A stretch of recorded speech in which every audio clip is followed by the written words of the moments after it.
Adding a new front door not only beautifies your home, but it can also add to its energy efficiency. This is Jim Lampe from Dane Building Concepts. And Jim, what's the first thing that a homeowner should have on their mind when they go out to shop for a new door? The decision to buy a new front door can be very complicated. There's a million options, door sizes, door colors, door styles. So what I like to do is advise people to start by picking a budget.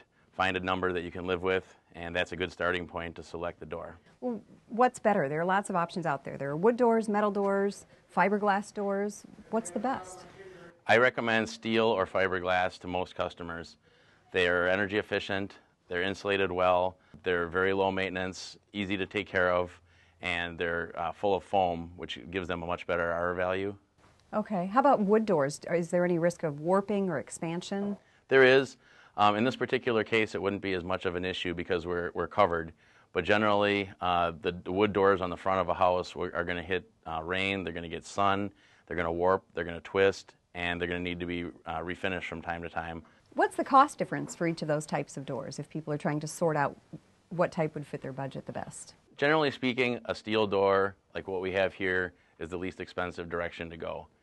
From steel doors, you can find somewhere in the range of $200 to $1,200-ish dollars, whereas fiberglass, you would go about 50% more right off the bat, and then wood would be similar to fiberglass and up. So really, no matter what your budget is, you can find whatever type of door you want. Absolutely.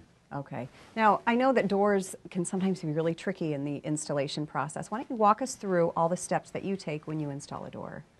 The most important thing is to make sure that the door slab is the right size.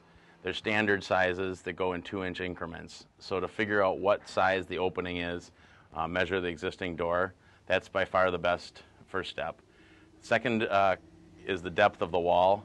Especially on older homes, there can be multiple depths, and it's very important to make sure that we have the correct depth of the frame.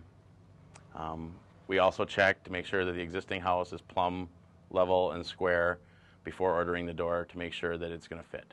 The old carpenter adage, measure twice, cut once, definitely works for windows and doors. They're very specific in size and depth, and there's a lot of variables, and it's definitely an important thing to get all those specifics ahead of time. Okay, and then is there any kind of waterproofing that goes on with the door? Yes, we took out this particular door and added a layer of an insulating membrane below. That's what this is? Yes. Okay. And what that does is if water does get forced by wind or other underneath the door, it doesn't let water get to the wood subfloor. Typically, I'll pull these doors out, and the wood floor below is rotted, just from 30, 40, 50 years of moisture. Now, I know that air infiltration is a big issue with doors and windows. What do you do to ensure that you don't have that airflow going on?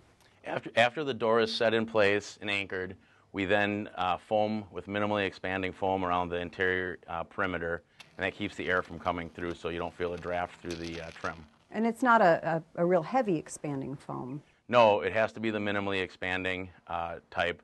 The regular expanding foam will jam the door together and prevent the door from opening.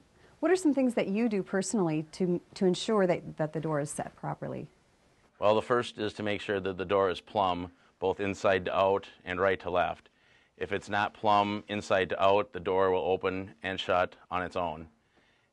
From right to left, it will make it hard to close, or the seals around the outside won't seal properly. Now, I noticed that when this was being installed, they used screws of a different size in the hinges there.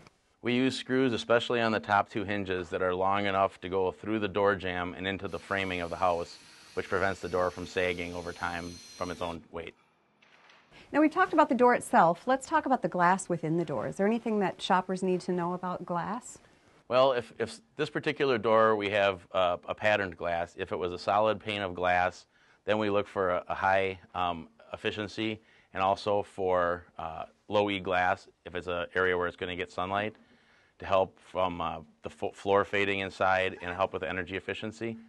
The larger the glass size in a door, the less energy efficient overall the door will be, because glass isn't in itself very well insulated. Most of the glass in doors these days is very good quality and not an issue. Great. Well, thank you so much, Jim. This is great information. Thank you. If you'd like to make your home tighter and more energy efficient, visit our website at powerhousetv.com.